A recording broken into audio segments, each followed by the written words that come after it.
Why youth sports are out of control. You see, I was sent a YouTube video with this title, and it made me step back and made me think about a couple of things, a couple of pieces to the industry.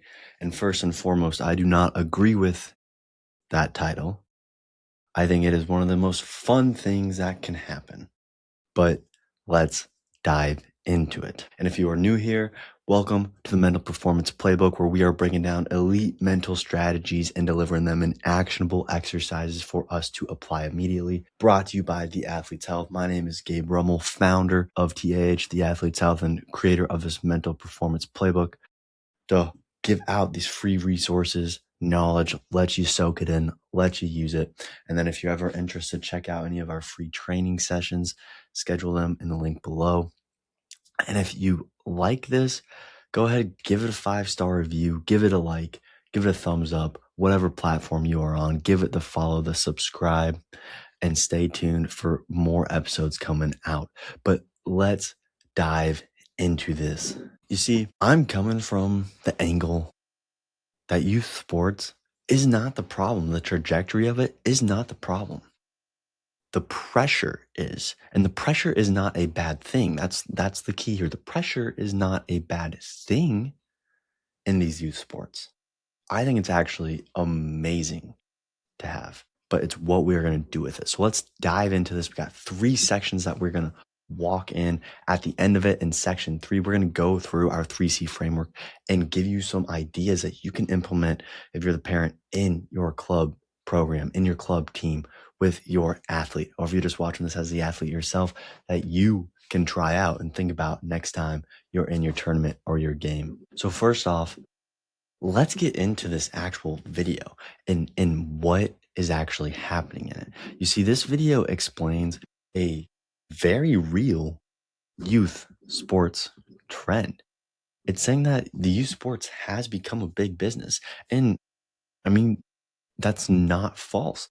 What it says is, it says there's sport complexes that are bringing in $95 million to the surrounding areas. In Iowa, Field of Dreams is opening a sports complex industry within their area, and it's projected to bring somewhere within 80 million. This is a real thing, and the youth sports trend is increasing. But once again, I don't think that's necessarily bad. Yes, families are spending more money, but they're making it fun. It's going to create opportunities. That is now the vacation spot. Instead of going to a random vacation, you can go to a vacation, play your sport, your game, lock in, compete, and then still have fun. Tell me that is not the epitome of what we want life to be. It was said that the youth sports market in the United States is projected as a 40 billion, and in 2024, families spent roughly $1,000 on kids' primary sport. Now that's the average. This is clearly then states that there can be a lot higher up on that market value. But once again, I do not think this is bad. They're spending more money. They can combine it with other areas.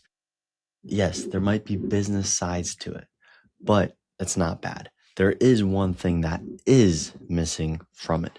With all this bigger picture, it's going to be bringing bigger pressure.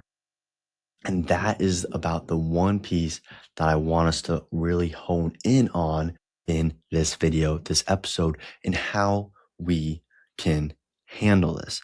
See, the problem is not in the growth. This growth is allowing more opportunity, allowing more fun, more chance to live out that dream of the Division I or the professional level that we are seeing on TV, and have glimpses of it in the youth level. The problem comes when that pressure is now untrained. You see, professional level is now in the collegiate. And the NCAA March Madness tournament we are listening to right now when this comes out, many of the athletes only stayed at one school for 1 year, and then they transfer to another one and another one. Tell me, does that sound like the college that we knew? Or is that more of a professional level now? They are transferring not just for the education, they are transferring for the sport. Now, with that drop down from pro to college, the college has now dropped down to the youth level. And now we're competing, we're traveling for it. Like if we are with a college. See, this pressure is growing faster than the preparation is happening. These places are being built, these tournaments are being made, and they are being selected, they are being played on. And that is totally okay. But what is happening is the preparation is only in so many types for these people. There is a missing piece, and that is the mental training. See, many of these athletes go to their practices, then they might go to extra work with speed and agility or extra hitting for baseball and softball. But ultimately, when they're up there at the plate in this big, extravagant place, all that won't matter if they have not trained the one piece that controls all their muscles and the actual performance. That is where we are bringing in what we want to help people with, and why I'm making this episode, because I don't want people to think that, oh, it's a terrible thing. I think it can be a great thing, and I don't think it's going to be stopped. But as we're moving into that, let's work into our 3C framework here at TH. So we have clarity, confidence, composure. That's what we like to work with. See, this clarity, if we can bring this into that youth sports level where now all that pressure is there and we're traveling, we're making vacations out of it, having so much fun with it. Let's start with that clarity aspect. What is our goal of this? And not just our goal of winning the tournament, but what pieces do we want to get better at? What are the actual process pieces that we know we can fully do, fully control? And if that doesn't happen, then how can we work on that for next time? See, this is the clarity piece, walking into it, knowing every aspect that we want to have come out of it, not just going in here to win it all.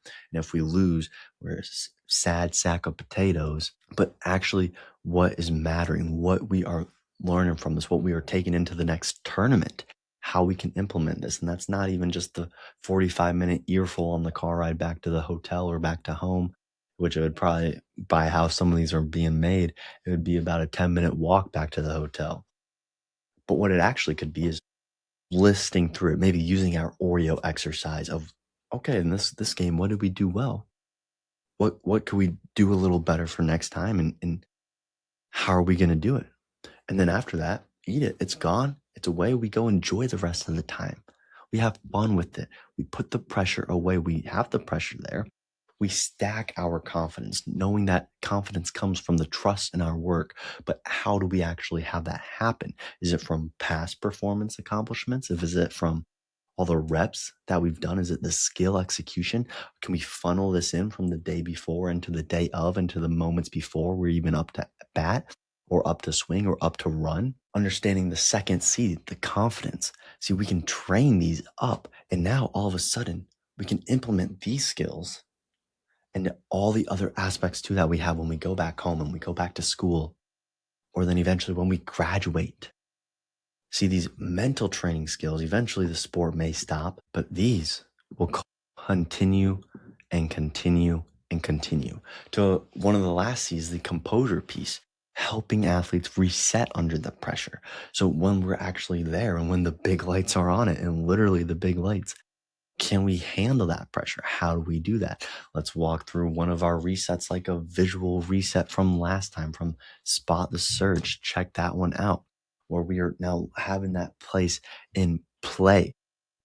Trained it, we programmed it, so we can think about, we strike, we have a strike, we're going to see the top of the bat, we're going to see the goalpost out there, we're going to see the first base, and that's going to be our focus point. That's going to be our trained mental reset to lock into the next pitch. So then we have it and we at least know that that is there.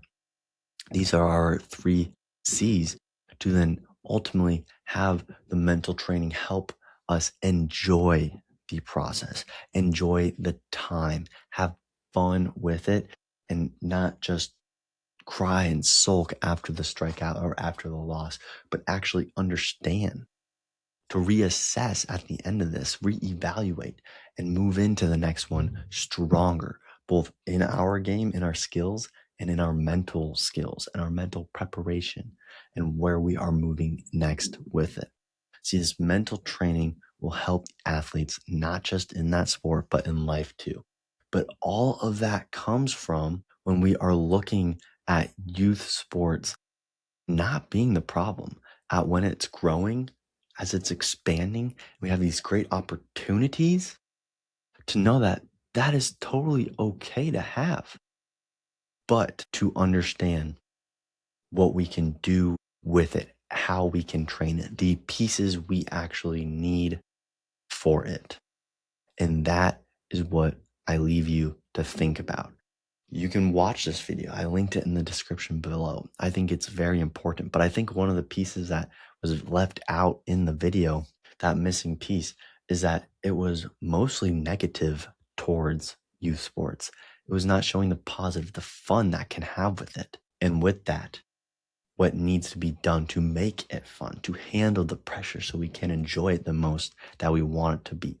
And that is where it comes back to what we are doing and why we are so motivated at TAH to make the most out of this and help out these up and coming athletes, their families, the programs, and all the support systems around it, and be that support system for it, training it up.